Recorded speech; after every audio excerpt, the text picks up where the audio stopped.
There you go. Sanji Boogie Georgia Middle Town Raleigh Union Yevadea Sange Mede Wagi Doguna Nashi Iranguru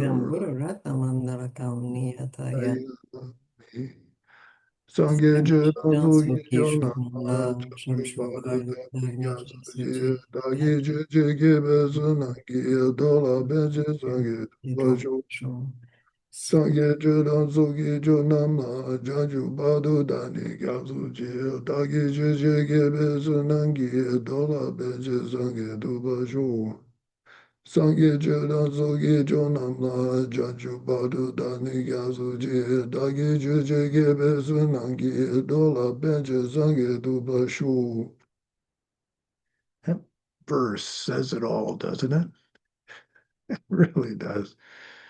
Um, So we left off at verse 35 of the text. I'll just boot it back up. So just to remind you if you've forgotten, um,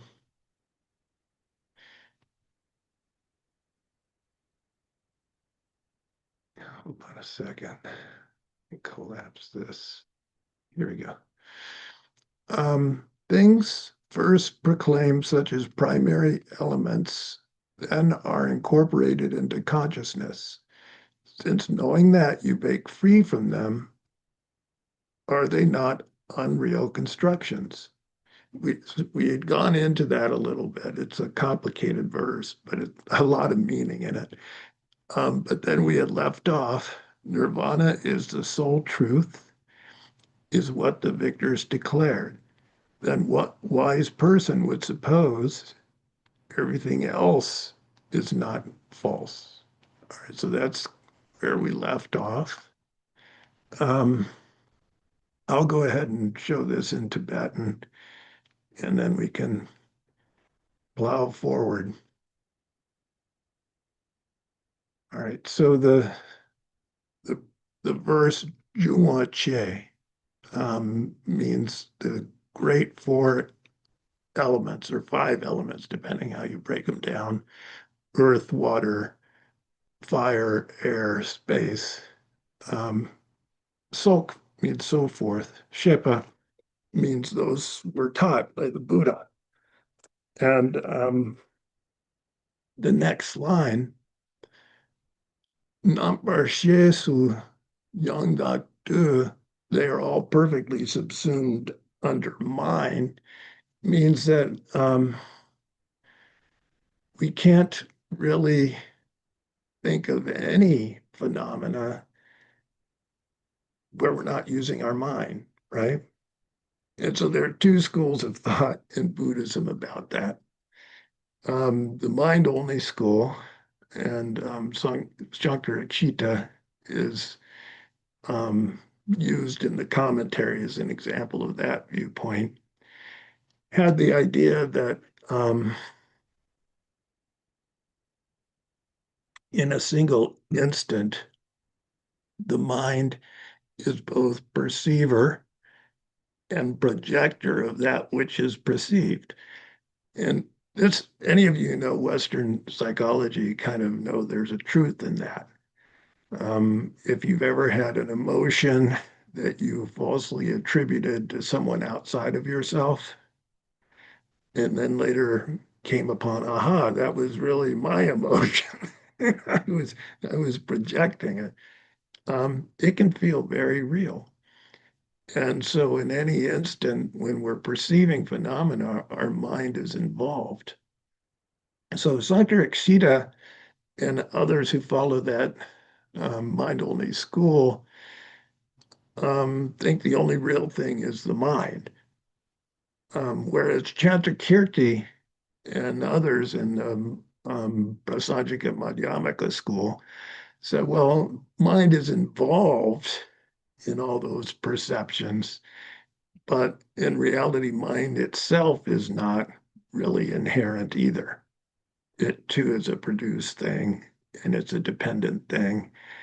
And those external objects that Chandrasekhar says don't even exist because they're all projections of the mind. Chandrakearti and others said that's going a little too far, right? And this is where you get into the different schools of Buddhist thought. Um, the Vaibhashikas and Sautantrikas, um, they sound a little bit like Chandrakirti because they say, well, there has to be a basis there for us to project on as something existing. Um, and so it sounds a little bit like Madhyamaka, doesn't it? In Madhyamaka, there's a term, tenne tak.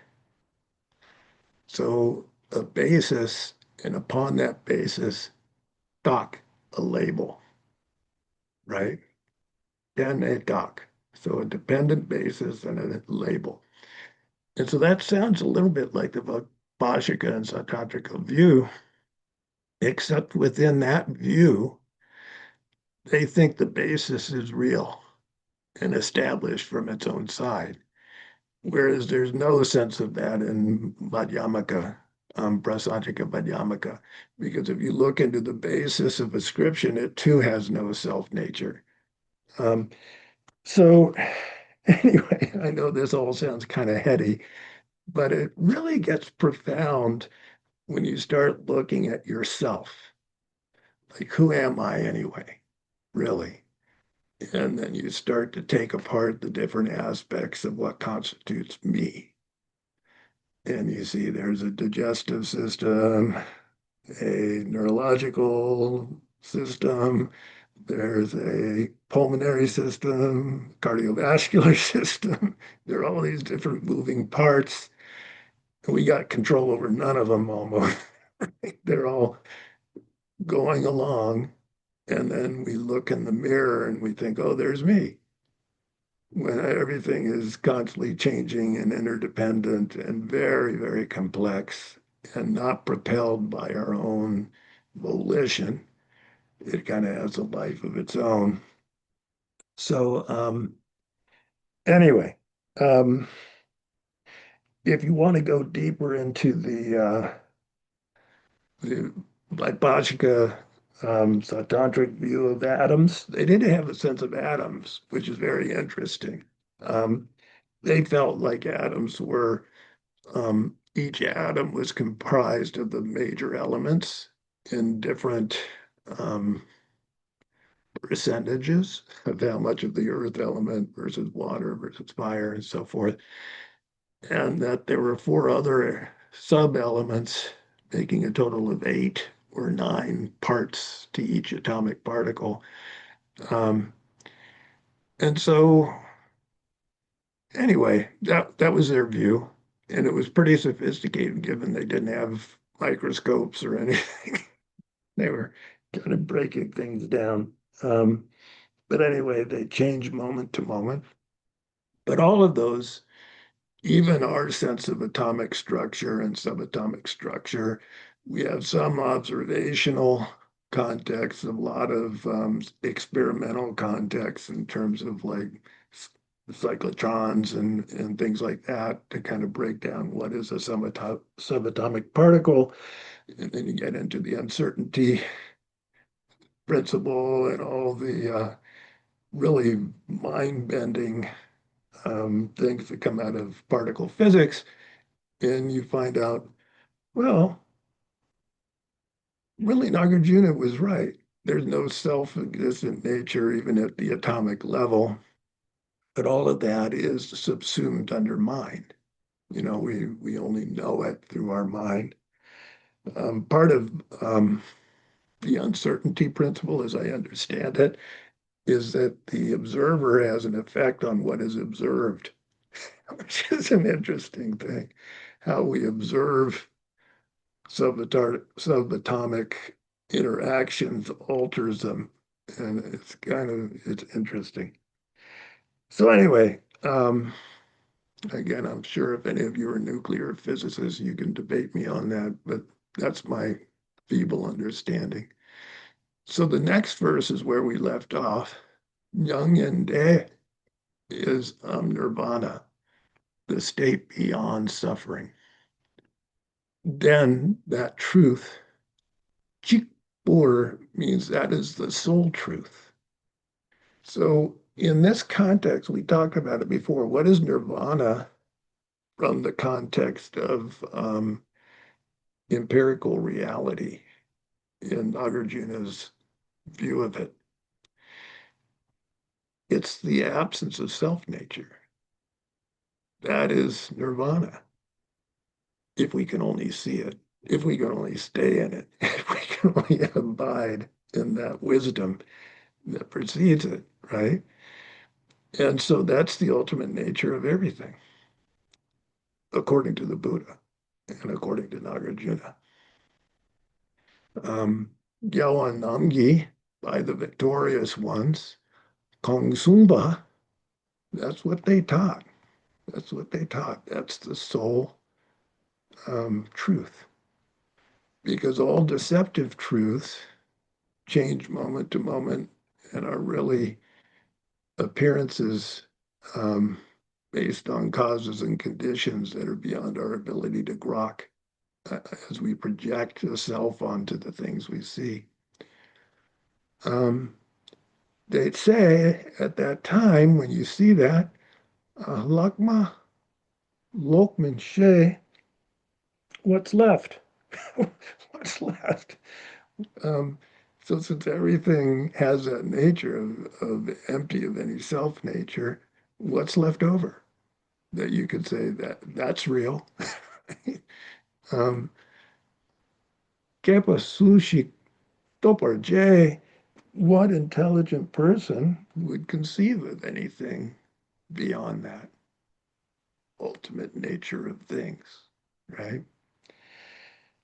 So this gets into when you get into this, it's really interesting because two of the extremes are Jeta and Dakta.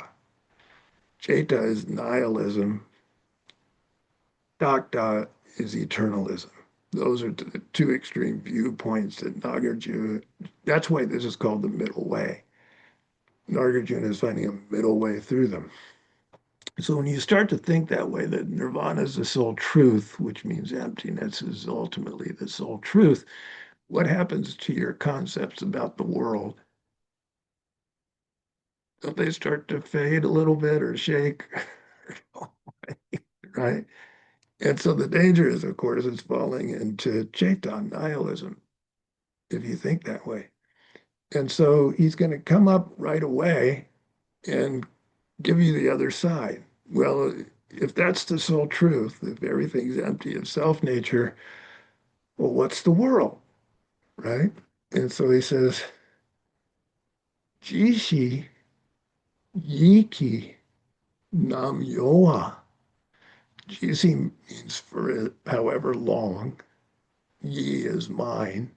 Niki Nam Yoa means as long as the mind is moving, for however long the mind moves, Desi, for that long, Tuki Yul Chuyul De, for that long you're in the sphere of Mara. Who's Mara? Mara is considered the evil one. It's like in the West, we think of a devil, right? So Mara is the big boogeyman in Buddhism. Um, so here, what is that Mara? What does it mean you're in the sphere of activity of Mara whenever the mind moves? And we're going to delve into this a little bit. Um, in this case, Mara is ignorance, the ignorance that causes us to suffer, that um, takes us into samsaric life and creates karma with which we create karma, and then the karma ripens as suffering. Uh, that yin, um, if that is so, that na, if that is so, dila about this, nyepa mepar, it's without fault. Chimite, um, why doesn't it follow that it's without fault to say that as long as the mind moves, you're under the control of Mara? Why isn't that without fault? So what does it mean when the mind moves? There's a term in Tibetan, uh, yila chepa. Does anybody know what yila chepa is? Its Sanskrit term is manaskara. And what it is a part of the mind that brings something to attention. So think of it as wrong attention that's being talked about here. So this kind of manaskara, this kind of misattention, if you will, or misdirected attention happens all the time. It's a habit very deep in our mind. Um, therefore, the emphasis for most Buddhists begins with mindfulness and being aware at all times of what's happening with the mind. If you read the Dharma um, scriptures, whether they be Theravada or Mahayana, that's where it starts. Be vigilant, O monks. Guard your mind like it's an open wound, right? And so they start there to make you more and more aware of what's happening internally and where you're putting your mental attention.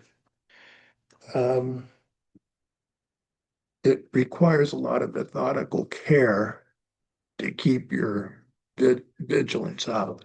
There are three um, terms that get kind of interchangeably used to be translated as the term mindfulness. One is sheshan. Sheshan is mental alertness. One is drempa. Drempa means to recollect. And Bayou means kind of like caution, a little bit of caution. So those are three factors that are really being called to bear here. Alertness, being aware of what's happening internally and externally. Um, Drempa, recollection of what you want your path to be, where you want your mind to be. And Bagya, some kind of caution. The, the definition of Bagya, often art will translate mindfulness as Bagya. He'll take Bagya and translate that as mindfulness. Most Westerners who translate will take the word Drempa, recollection, and translate as that as mindfulness. But again, I think mindfulness, it's a Western term, and it only roughly fits those three categories that I mentioned. Um, and it could incorporate them all. So Will- anyway, Wilson, yeah, I have a question about caution. Is that the part of mindfulness where you really know, I don't know how to explain it. It's almost like a constant reminder to yourself of impermanence that, you just have to keep realizing that as you're in I would samsara and all these things going on. I would call that part recollection, right? Drempa. The Okay. yeah, the caution part is more, it's defined as being aware of the positive internal states that you want to preserve. It's like almost guarding the positive qualities that you're developing. And it does entail a little bit of caution so you don't lose them. I heard one analogy of a guy going through a crowded street with a urn on top of his head filled with melted butter. And it's a crowded street, so he has to weave. But there's an attendant behind him with a sword ready to bring the sword down him if he spills a drop. So you got to be very supple and aware as he tries to preserve it. it was an analogy for keeping your vows and trying to keep on the path. Um, I don't know if it's quite feels like that, but there is a little bit of caution in it, like just being aware of what's happening so that you're preserving the positive that you have. And so, yes, within that context, your awareness of impermanence so that you're not wasting your time is part of it, right? But there are a lot of things that could be part of the positive internal qualities you want to preserve. Ultimately, I won't say ultimately, I'll say in the short term, what we're gunning for is hopefully getting to a place where we have a natural sense of bodhicitta and a natural sense of correct view. And when we get steady with those two aspects that we're striving to cultivate, then we're really solidly on the path. And so I would say that those are the gold, those are the internal gold that we're trying to get to. Um, and so when there's inappropriate attention, it steals us away from that internal goal. And for a while, we get captivated by fear or desire or anger or jealousy or any of the afflictions that really are not helpful to us in terms of the spiritual path.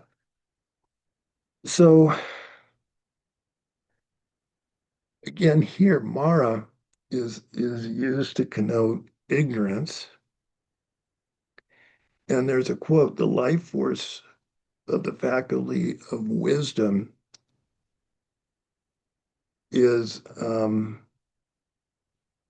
impeded by the Mara of wrong distraction and adherence to the wrong views of that distraction, um, particularly notions of self nature.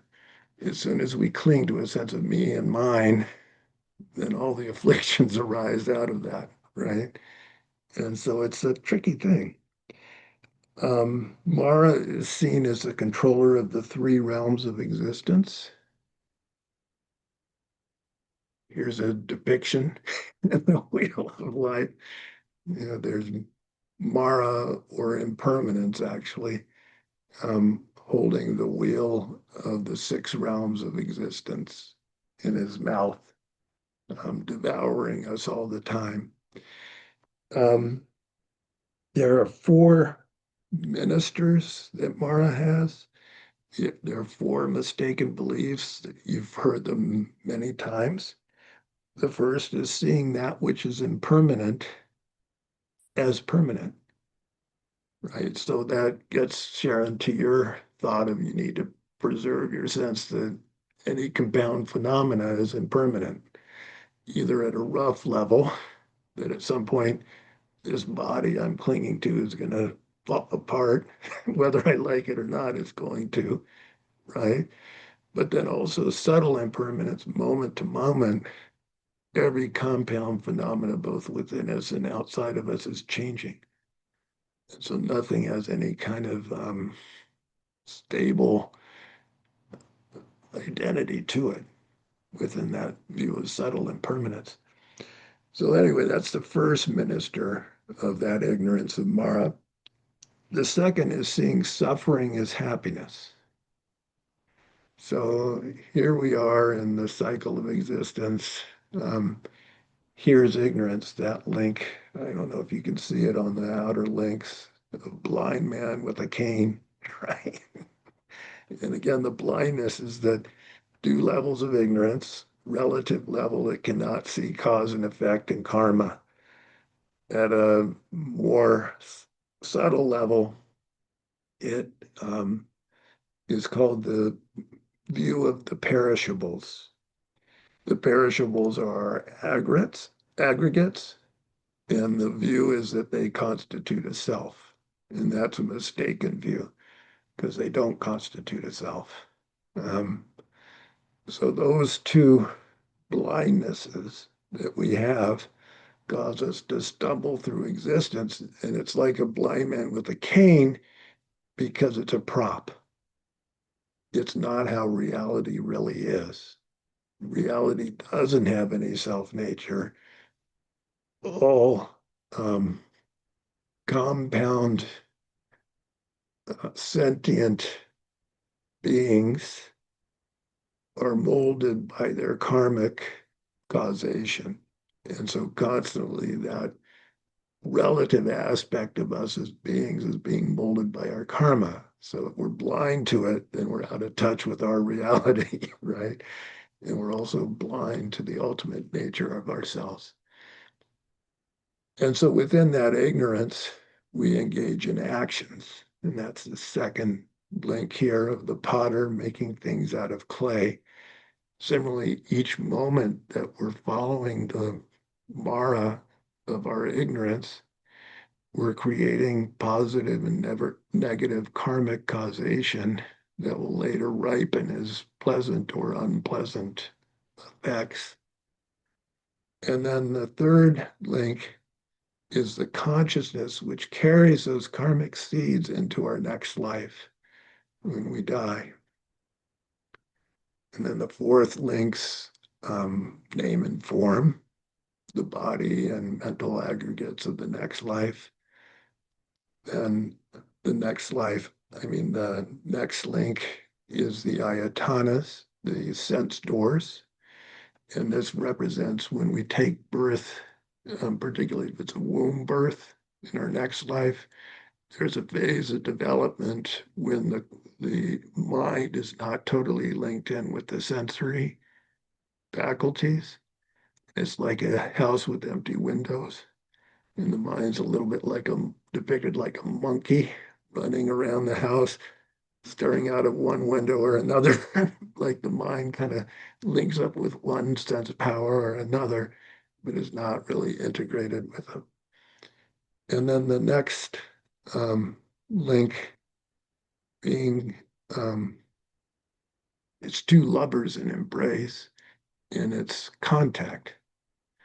When the sense faculty comes together with the sense consciousness and mind consciousness, and there's a full alignment of the mind and the sense faculty and the perception, the objects of perception. When that happens, it leads to the next link of Zorwa, feeling, which is feelings of pleasure, pain, or indifference.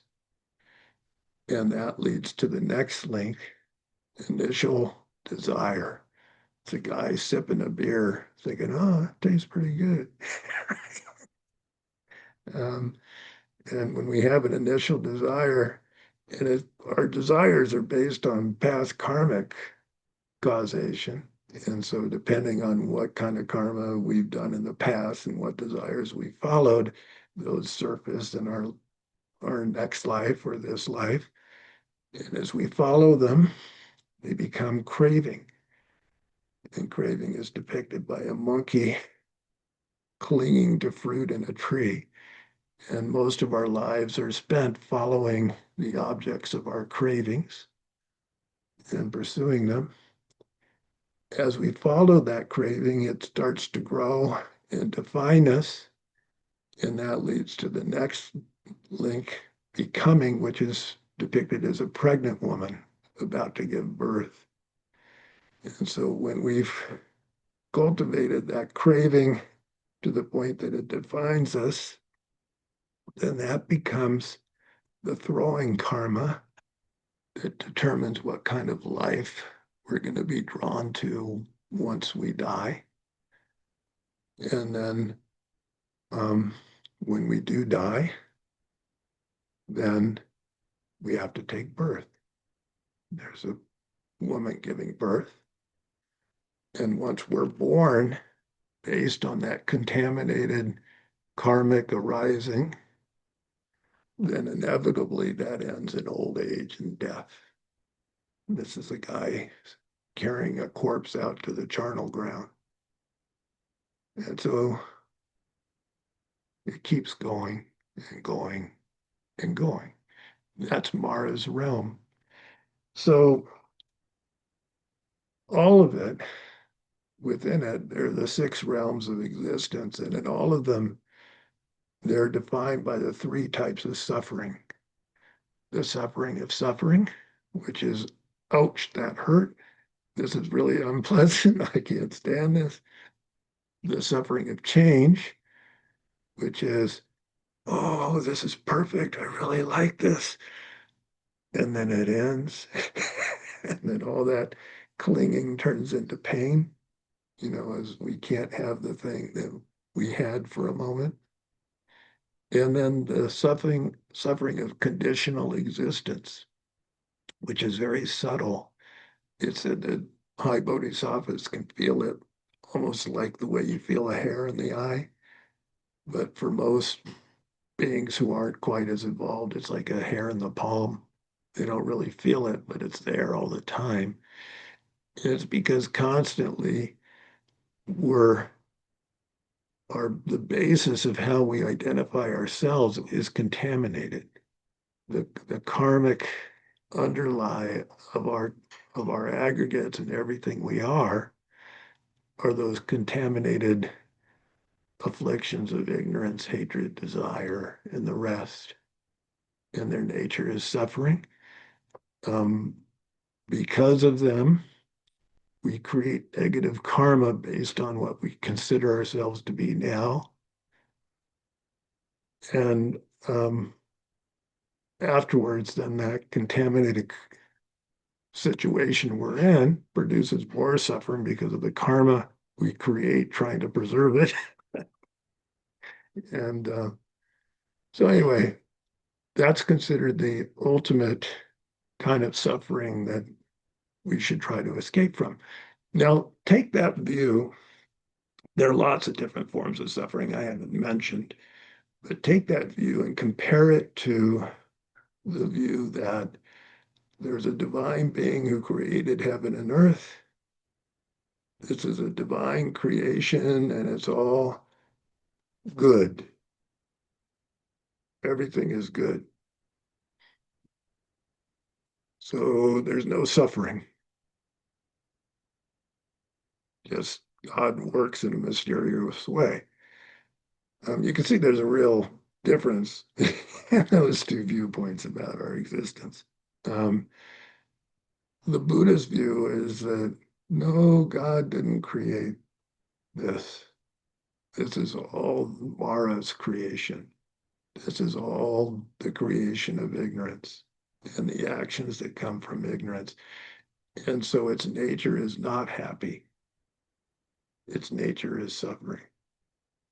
And as long as we're trapped in that wheel of becoming, that long will we suffer because it can't produce anything else because of how it is. So anyway, the second minister of Mara is seeing that suffering condition as if it's good, right? And you can see this particularly in young folks who find the perfect lover, right? And everything's perfect for a few heartbeats until it's not. Or you can see it in the person who's trying to get fame and money and trying to make their name live forever by building monuments to themselves. I mean, it gets really absurd, the attempts people go through to try to turn suffering into happiness. But in that pursuit, they create only causes for really bad suffering. So the third attendant of Mara, the third minister, is seeing that which is impure as if it's pure. So you've all had debates online, right? I had one earlier with somebody who felt like um, the purge of immigrants in the US is good because we're a sovereign nation and, all the kind of patriotic browbeating about how they're illegal. And, so the person obviously had a sense that that's a pure thought and a pure view.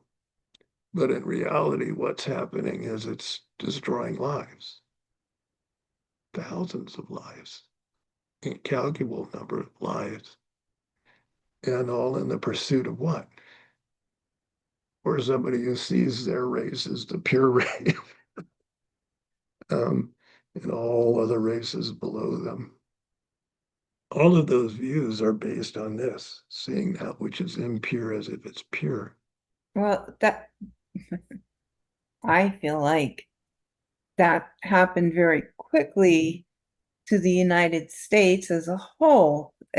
Things that we felt so secure, that were institutions, really got pulled out from under our feet. And so there's my impermanence, I'll tell you that, because we had all those labels and those things taught to us. And do they really exist now? No. So, I mean, I hate to sound like it's a big bummer, but it really, honestly, is. Well, So, it's sad. Like yeah. we had a lot of flaws, but um, there was an attempt. I remember Sarah McKinnon once, he and I were talking in his room, and he said, I really like, we were talking about Tibetan culture, and they had kind of a feudal system where you had servants and then masters or lords of different fiefdoms, and he said, I really like the American system. Here, everybody's seen as equal, and it was a quality that he really, really admired about this country. And it was built on centuries of struggle by oppressed people to try to get equality under the law, all sorts of struggles in history to get here. And it just took one man being empowered by people to bring it all down. Um, and so we're back to the feudal system, authoritarian system. So nothing in samsara is ultimately pure.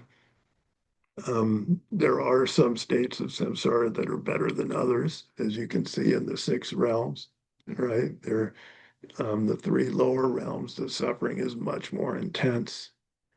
Um, Here, like if you look at, for instance, the God realm or the Assyria realm or the human realm, in politics, if you look at the oligarchs, they're kind of wanting a God realm for themselves, right?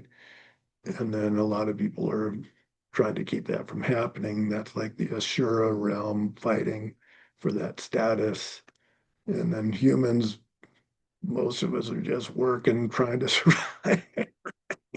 So you can see parallels in society to these realms that Buddha taught exist in a bigger way.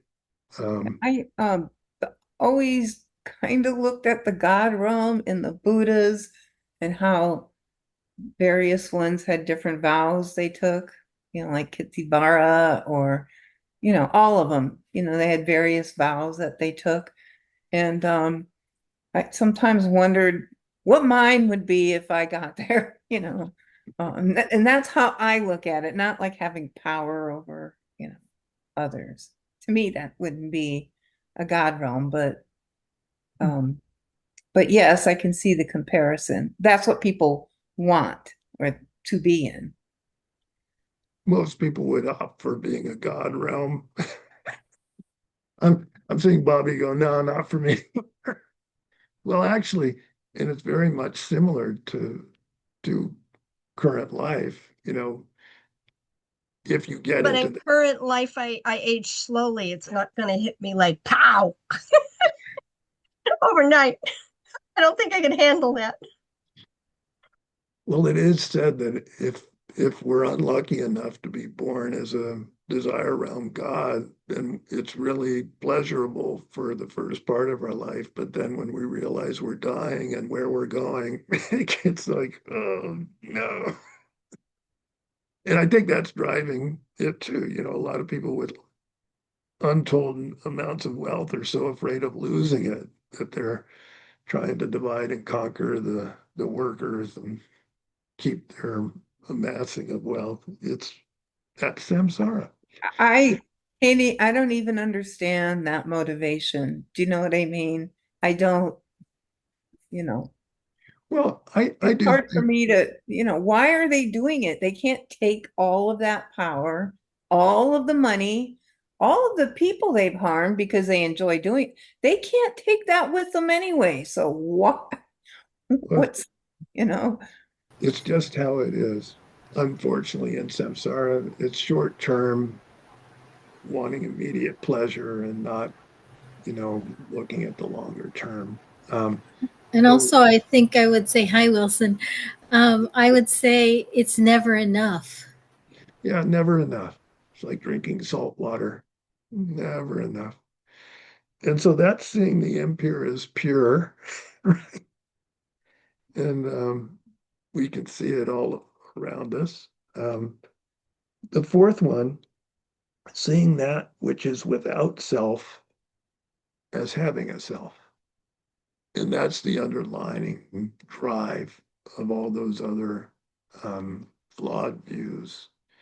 So all of that keeps the Mara of ignorance in control of the world.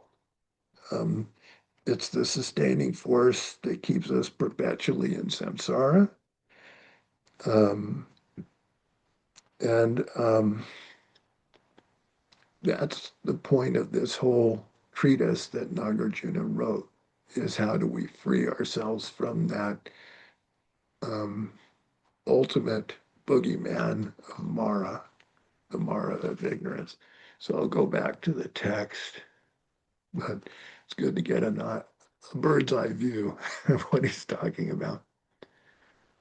So um, the next verse rides on this thought that really, for as long as we're under the influence of those mistaken viewpoints that he calls Mara, Mara of ignorance, for that long, we're going to be in the dominion of suffering. And based on that viewpoint, Jikten is the world.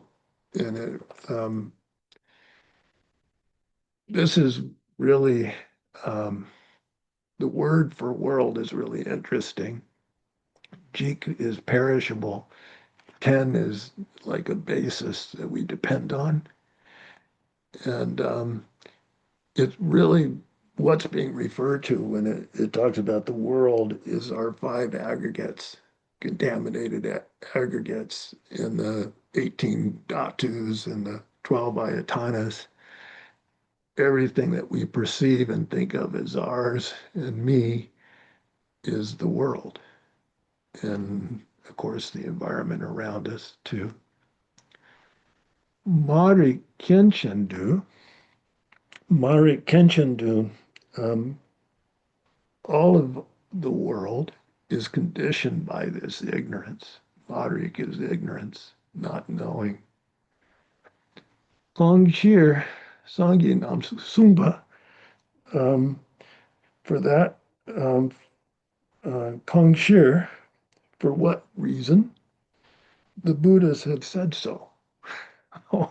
And so he's citing scripture. Nagarjuna's citing Buddhist scripture to back up what he said before. De Chirna, if that is so, Jikandi, this world, Namto Yin She Chimita, Chimite.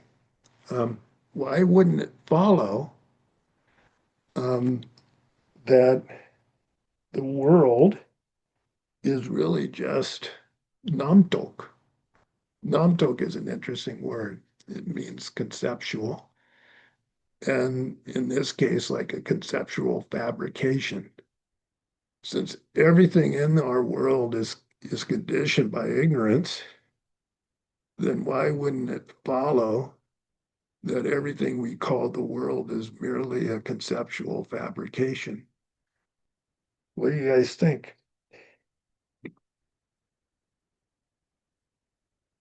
I'm seeing some heads nod. So as I said, G10 means the five closely grasping aggregates is conditioned in that we went through it. Um, it's basically arises and stays based on these links that we just went through. And it takes us in and out of these states of existence, and it's propelled by ignorance, hatred, desire, sometimes taking us down, sometimes taking us up, but always within the sphere of Mara, right? So the But, whole thing is a conceptual fabrication. but I think also, Wilson, can you talk about?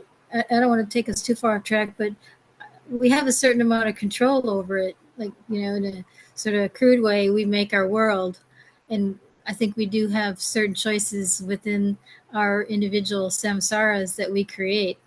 Like we can do it the we can do it the hard way, or we can try to do it the easy way, right? Yeah, yeah. Well, at a relative level, given what we have, sometimes you can make it worse or you can make it livable depending on your choices, right? Um, Long run, though, as long as we're driven by the forces of ignorance, hatred, and desire, we're within that cycle, right? That's the bottom line. Hmm? I said, that's the bottom line. And then I thought of Sir McKinstry Rinpoche. He used to say that to me. That's the bottom line.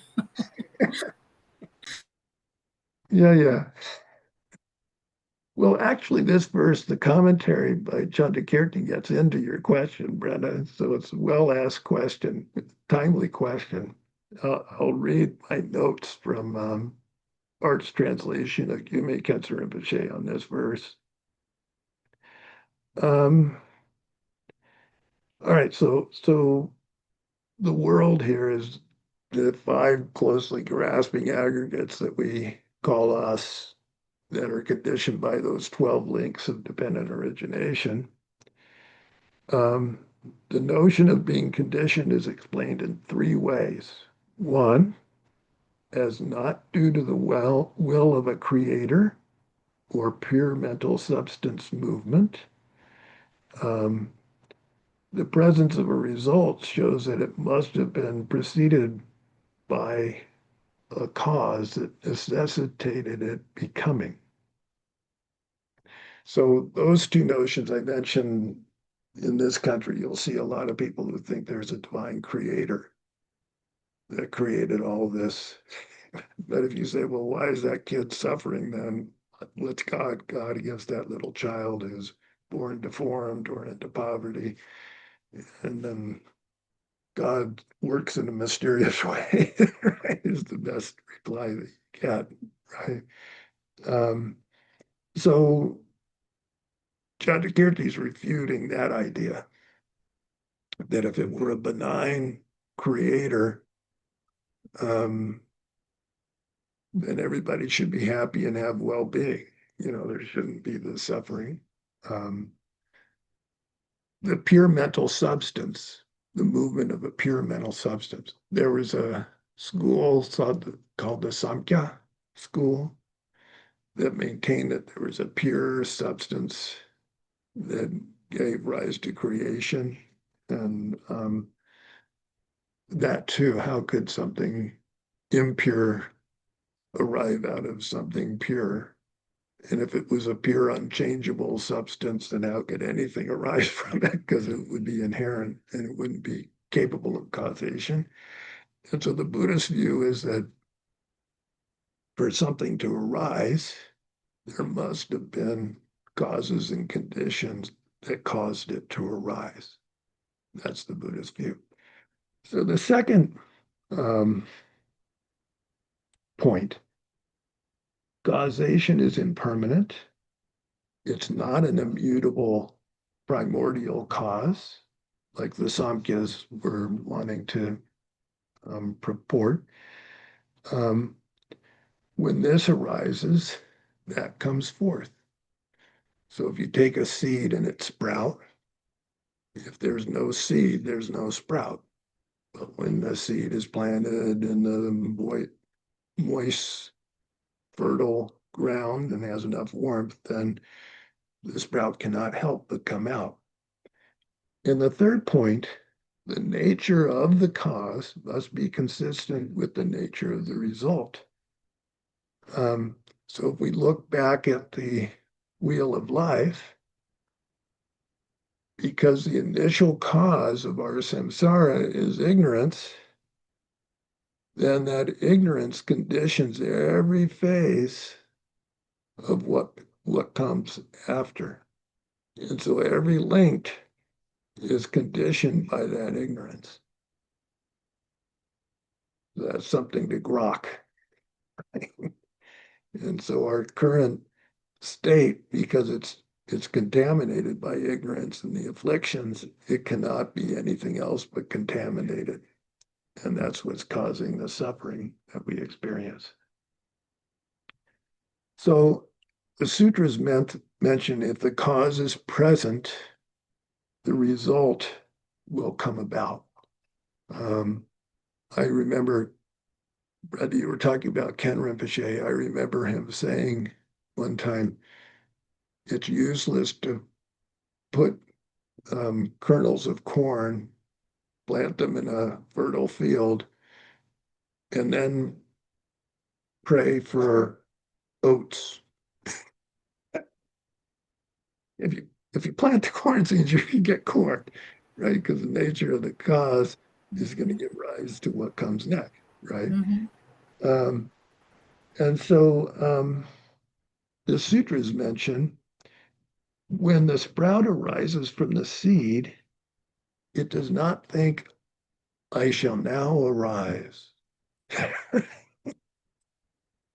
So how many of us, when we were conceived in our mother's womb, thought, now I will become Wilson or Sharon or Bobby or Brenda or Marisa?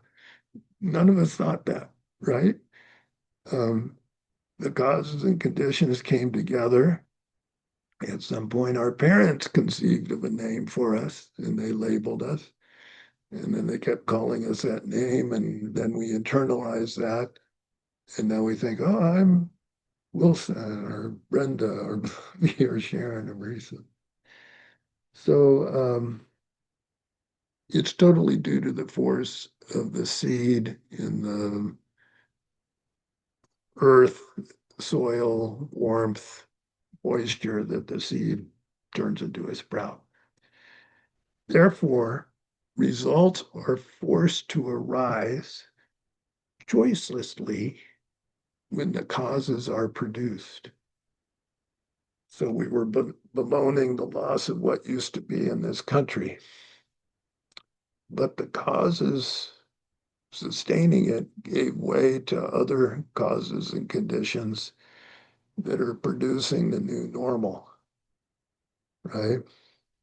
And it's very complex, a lot of causes and conditions, but they're forcing us to live in this new normal, which most of us don't like. All right, so the next verse. Marigapagirpana, if ignorance is ended, Kongshigapagirwakte, what else is ended along with it? Whatever is ended along with it. So since everything in our contaminated aggregates is contaminated by that initial seed of ignorance and karmic action, if the ignorance is ended, what happens to everything that comes after? Mishepale,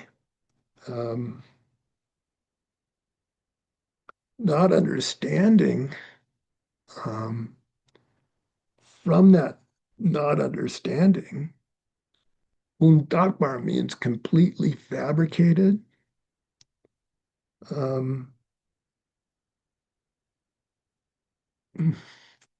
It's from not understanding that all those fabrications, conceptual fabrications arise, right?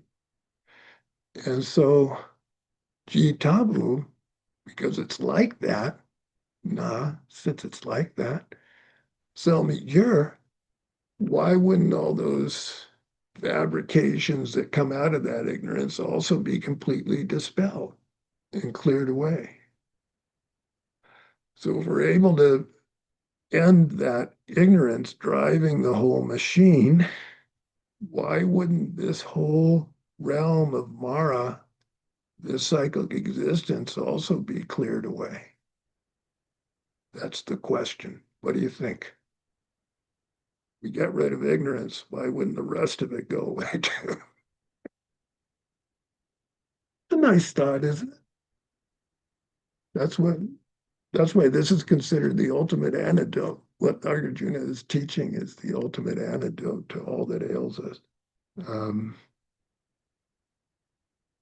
all right, so the next verse is addressing that ignorance in terms of the three um, phases of things becoming.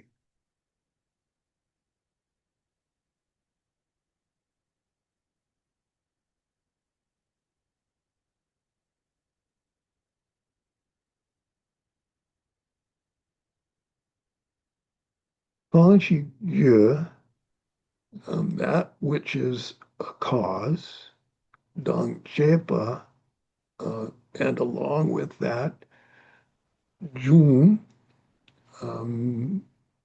arises, that which arises along with that cause. Gemme bar, without conditions, nepa me, it cannot abide. So if you think of a oil lamp, as long as that oil lamp has enough oil, as long as it has a wick, as long as there's a flame burning that oil, for that long, you can say, oh, there's the oil lamp. Give me the oil lamp. I need some light over here. For that long, it can abide, right? As long as the causes and conditions are all still there, we can, at a relative level, call it an oil lamp or a lit lamp that's giving light.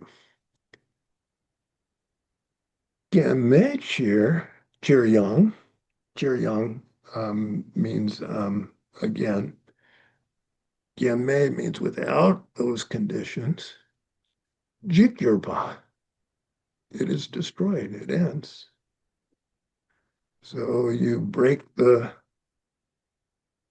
glass holding the oil, no more oil, no more, or the wind blows out the flame, any of the ingredients, the oil runs out,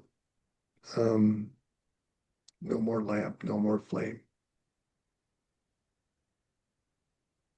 Any yuche. So that thing, whatever it is, yuche, to say it exists, chitartok, how can you comprehend it that way?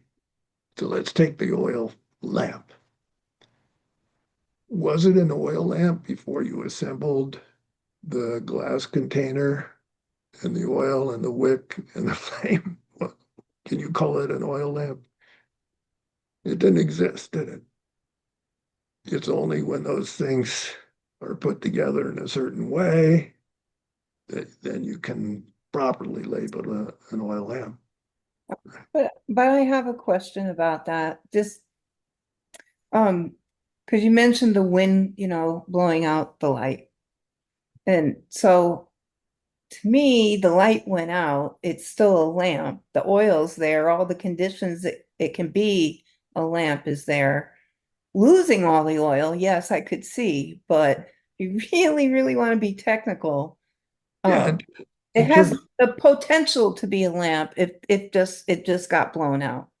right. Whereas if you lose the oil, no, then you're screwed. It's, So I would have to qualify that in debate by saying a oil lamp that's emitting light and heat.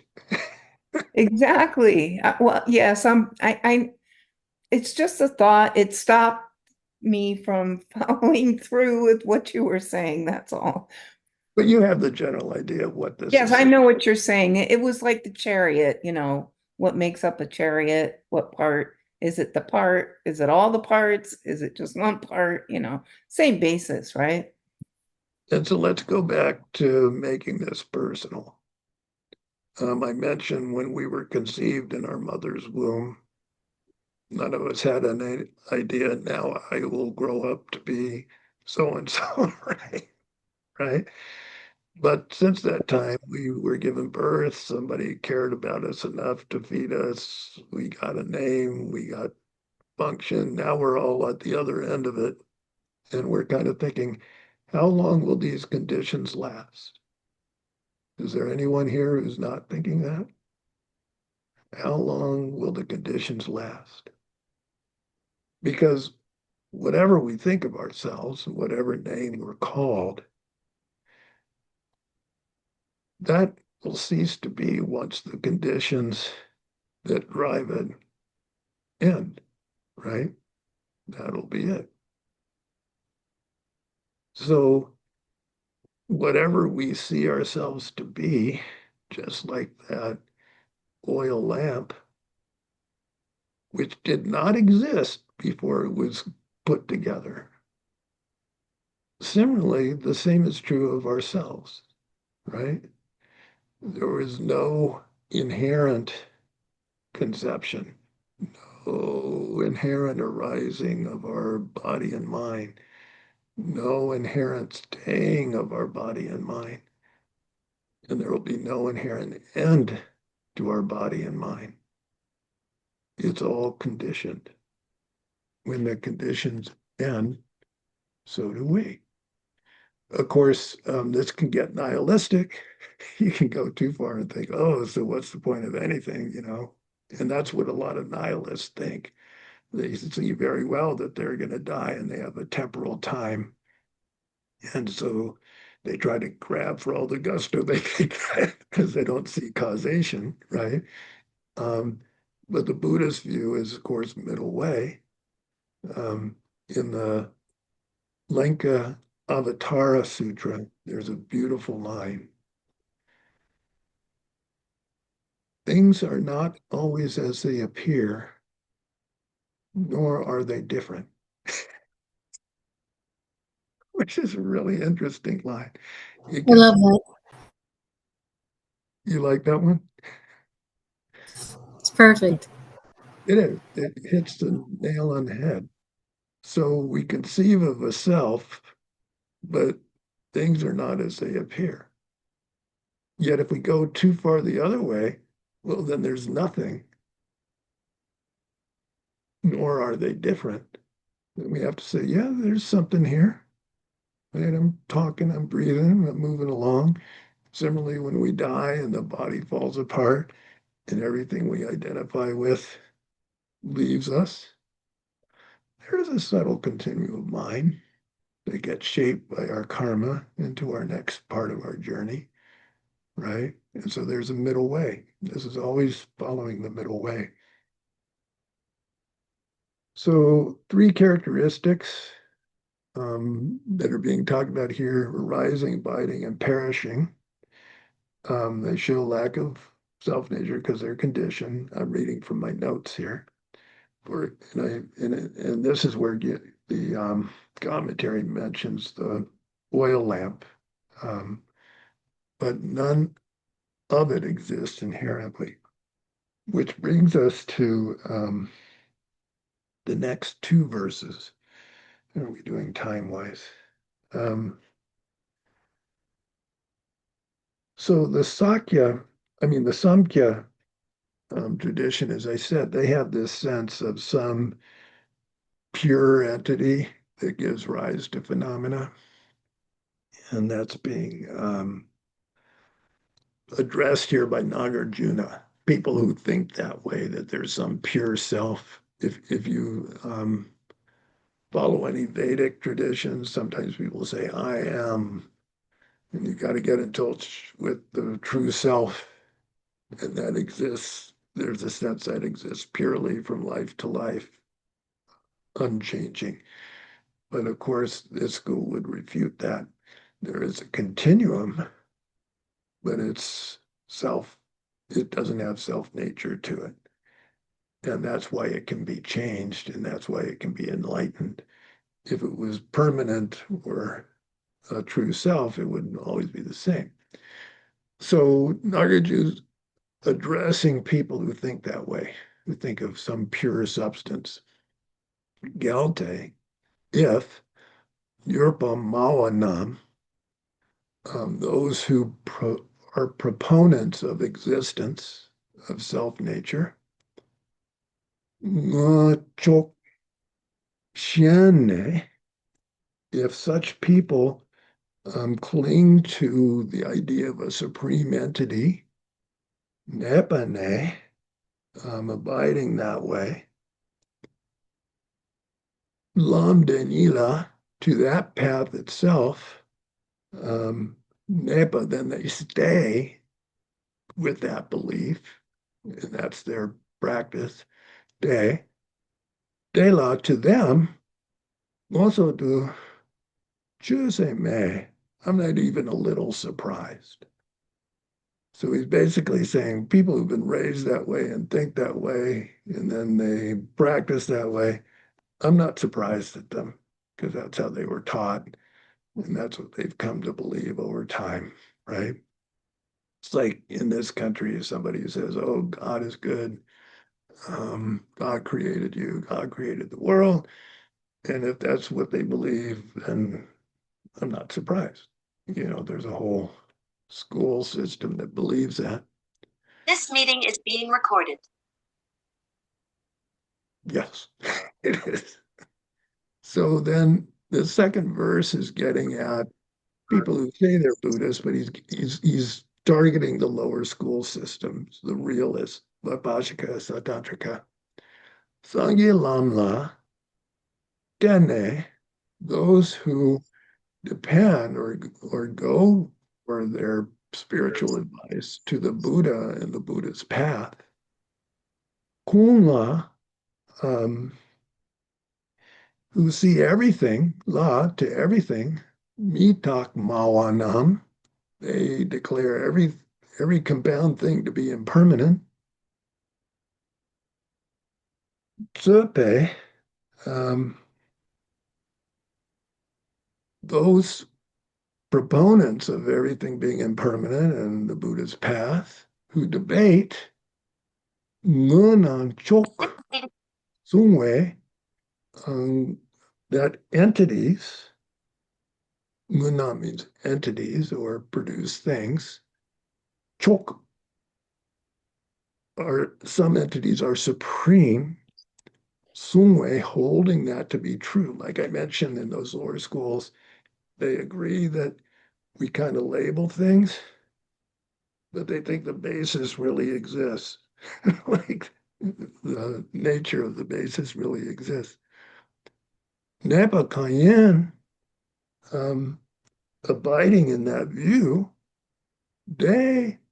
those people, Medo, they're really amazing. He's not saying amazing in a flattering way. It's like surprising, that they have the Buddha's teachings on impermanence and karma and how things work, but they still arrive at holding some things as having self-nature. Nagarjuna is saying, that's really surprising. so anyway, he's getting into a debate with the lower schools. I should probably stop here, but are there any questions before I go to the prayers?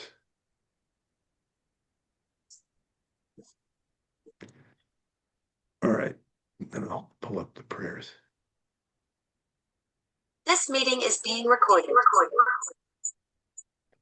Sashi Boogie Sujiman Dota Rira Linsin in the Gambadia Songi Shindu Meta Uwaki Dokunanda Shima Chubasho Idonguru Rana Mandala Gamne Dayami Gawadi Gawokon Sunam Yeche Zozo Chin Sunam Yeche Lesion Where Dambo Kuni Dobasho Jonju Zenjo Rinpoche, Maya Bana Gege Jia, Gaban Yamba Me Bayang, Gone Gondu Bawajo, Gari Lawe Goe Shingante, Bendante Wamalu Jungwe Ne, Genrezi Wandenza Yazo Ye, Shebe Side Badu Dengyur Chi.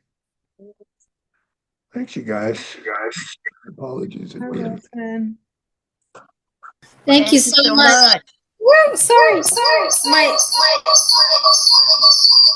We got some kind of echo chamber. That's all right. So it's good to see you. My connection's been cutting in and out, so I've been tag teaming with my phone. Oh, So that sorry happened. for the crazy. I know they get into a feedback loop. Anyway, good to see you, Brenda G. All right. Take You care. too. Thank you, Much. guys. Thank you. Thanks. Bye. Bye. Bye.